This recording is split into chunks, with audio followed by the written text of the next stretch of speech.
안녕하세요, 코비입니다. 셋째 영상으로 돌아왔습니다. 이제 영상 2개나 올렸었는데 봐주신 주변 사람들이 비슷비슷한 질문들을 많이 물어보시더라고요. 한국말을 어떻게 공부를 했냐? 나도 지금 한국말을 배우고 있는데 뭐부터 하면 좋을까? 아니면 책이나 학원 추천을 해줘. 이런 질문들은 원래 이런 내용의 영상은 나중에 만들려고 했었는데 다들 너무 궁금해 하시는 것 같아가지고 이번 영상에서 내가 한국말을 어떻게 공부를 했는지에 대해서 좀 더 자세히 말씀드리고자 합니다. 이 영상은 한국말 배우고 싶어 하시는 분들 대상으로 찍고 있기 때문에 여러분들이 편하게 들으실 수 있게 영어로 진행하도록 하겠습니다. English on. Oh. Alright. Okay, so I'm doing English right now. So anyway, basically I've tried a lot of different things when it comes to learning Korean. And for this video, I'm not gonna talk about every little thing I did, but instead I'm gonna focus on the main things that actually contributed to how well I could speak right now, or like how well I could do Korean right now. But yeah, what I'll be discussing in this video are again main factors, and these are things that I wouldn't say I would recommend. These are only things I did, okay? I'm not sure if I recommend them just yet. I haven't thought that far into the video, but yeah, so this video is for what I did, and I hope you see things you could relate to or learn from. Yeah, let's begin.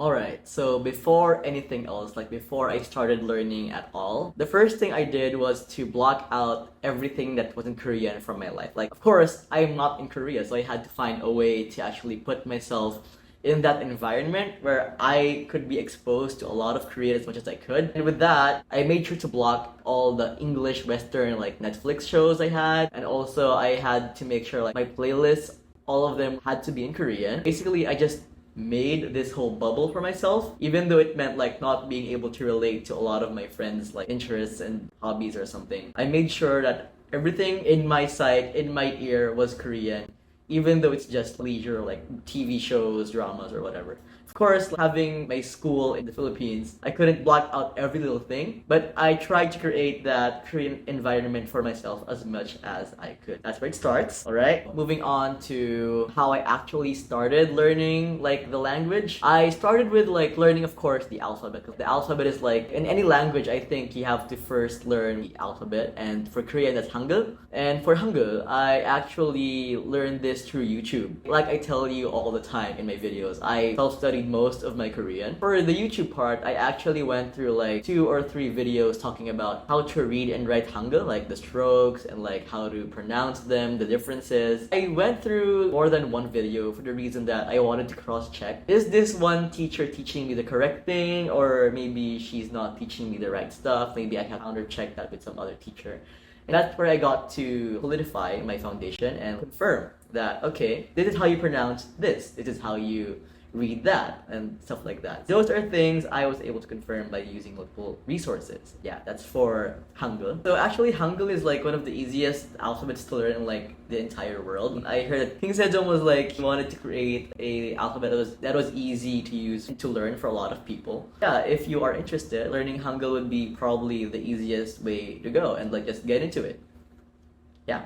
Now that we finished the Hangul part, like I could read now, from there I decided to learn the basic expressions and the grammar. So for those, I actually went with, again, my favorite, YouTube. Some channels that were very remarkable to my study was Talk to Me in Korean. We also have Go Billy Korean, and I remember watching a lot of Korean Onni.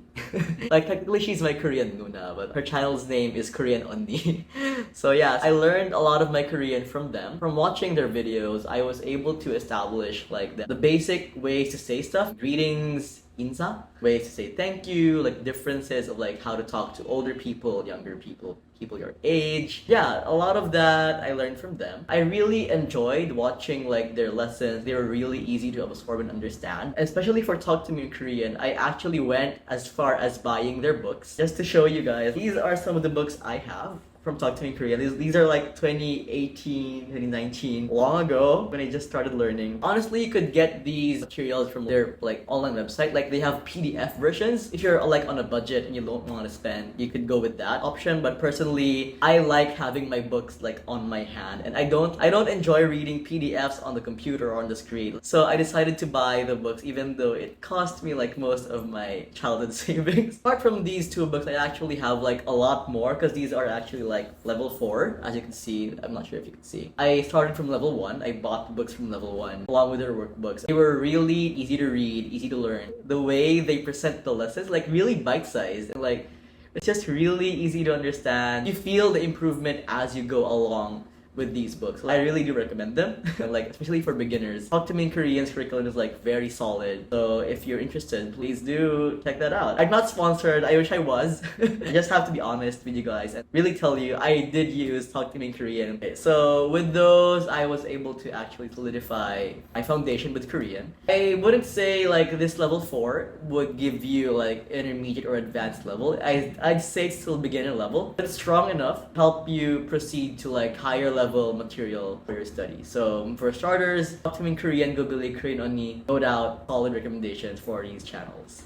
So I might have talked too much about the grammar like for beginners. Okay, moving on. So after reaching a certain level of confidence with my beginner materials and everything, I started to set all my devices, my laptop, my phone, in Korean. As I always say, I have to put myself in that bubble of exposure to the language because I'm not in Korea. I have to find my own way. So even though I couldn't understand like more than 80% of what I see in my laptop or my phone, I decided to no, I am going to endure this. I am going to reach a point where I understand everything I see on my phone. During that time, barely anything. Each time, I had to like search for the word I was seeing. Thankfully though, like the Korean alphabet again is like easy to read. Like so whenever I don't know a word, I could just simply look it up like by typing it on the dictionary. So it's not that hard. It did take more time, but it really like boosted the way I was being forced to learn things. The pressure really helped me. Shit, I have to understand what this means. If I don't, I might pay wrong or like, you know, that much of important information is on my phone. So I have to make sure I understand everything I was clicking. Being forced to read that was a big help, a big boost in my Korean learning, definitely. Up until this point, I was learning, like, intaking all of this grammar, all these words and everything. But I never really had, like, a chance to use them, apart from, like, talking to myself, which I don't even know if is right. So I decided to search for a language partner on the internet, which was unfortunately to no avail. For some reason, like, those apps don't really favor Filipinos. I'm not sure if it's the app or if it's the people who are using the app who don't favor us, because, like, no matter how many people I chat, hundreds of Koreans on the app, and, like, I'm not sure if it's my face, my nationality, I'm not sure if it's my age, I don't know. Luckily though, my sister had a roommate who happened to be Korean, and I asked her like, hey, could you like help me become her friend so like we could like become language partners, because apparently she was also learning English. I'm fairly confident in like my whole English and everything, so like, hey, would you like me to help you out? Could you like help me too? And like, you know, the whole mutualism thing, that went well, thankfully, because like it's a sister's friend. It's bound to go well, I guess. Having a language partner definitely like helped a lot in like my language output. Forcing yourself to think of ways to say what you want to say to someone, it's something I find really vital to learning any language. Being able to understand is one thing, but being able to speak, being able to communicate freely is another thing. So having that language partner who corrected my sentences whenever they're raw or like unnatural, really something that was like effective in boosting like my tone of speaking. And like Korean has like these politeness levels, and you could offend someone even though you're saying thank you. Having that friend who taught me like some cultural notes as well was really useful, I'd say.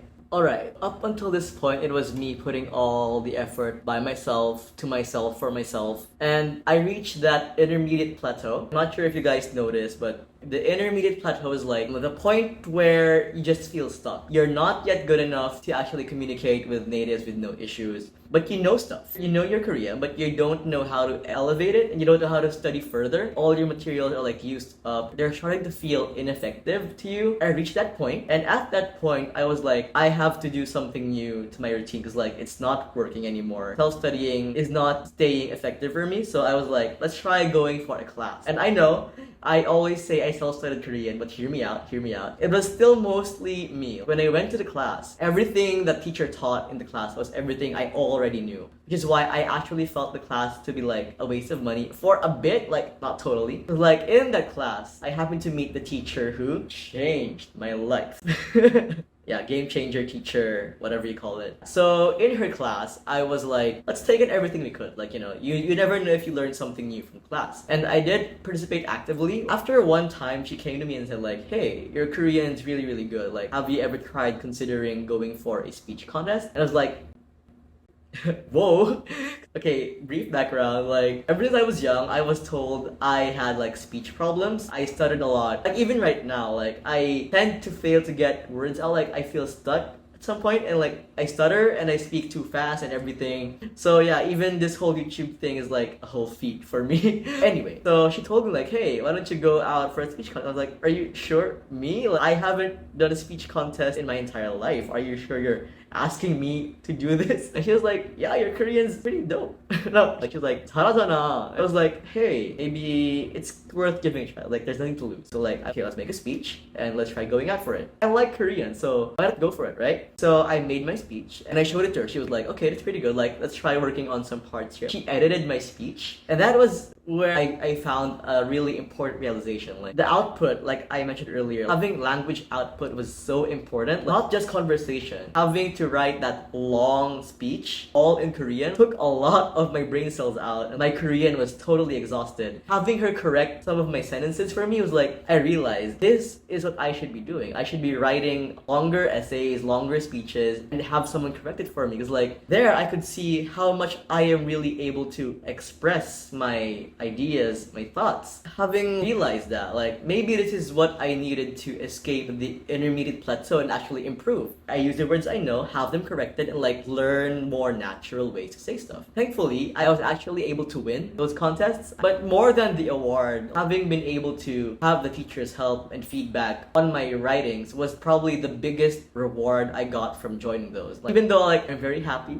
for those medals, thank you for choosing me. But like, really, as someone who's just studying by myself, having that feedback from a teacher, not just a teacher, someone who is natively Korean, with that feedback was like probably the best thing I could have gotten from that experience. Okay, so after the entire contest era, whatever you'd call it, was actually the pandemic. This was where studying became a bit more different for me, because this time I had all the time compared to when I was in school. Like, I had to like divide my time for my majors and my Korean studying, because like my major required an engineering license to be practiced. During the time, even my licensure exam was canceled, so I couldn't find a job. I was unemployed. I had to do something, so I was like, what if I looked for a job that made use of Korean? Because I really wanted to improve. Like, so I applied for some job, and magically I got a job as a translator, even though my level wasn't that great. Yeah, so here's something interesting I want to talk about. Like, I entered my job at still intermediate level. Maybe it was enough to pass the interview, but I mean, my skills weren't that great yet, given the entire background I explained so far. I used that as motivation. This job, I have to do it well, because like, I have to improve my Korean. I want to be able to serve this job justice. So I used my salary to invest more in my Korean. To expand on further, this is where I started like actually trusting in teachers. I used this website called italki, and I was like, maybe if I invest more in myself, I could also increase maybe my salary. And thankfully, that was what happened. After a few months of like really working hard and like seeing my improvement with my Korean skills, my boss actually gave me a raise, like a huge raise. And that is like enough to cover everything I paid for so far. And that was when I realized like investing in yourself is like the greatest investment you could possibly make. Like, I used the money I earned to make more money. Had I not improved, I don't think I would have gotten a raise. Good job, really, seriously.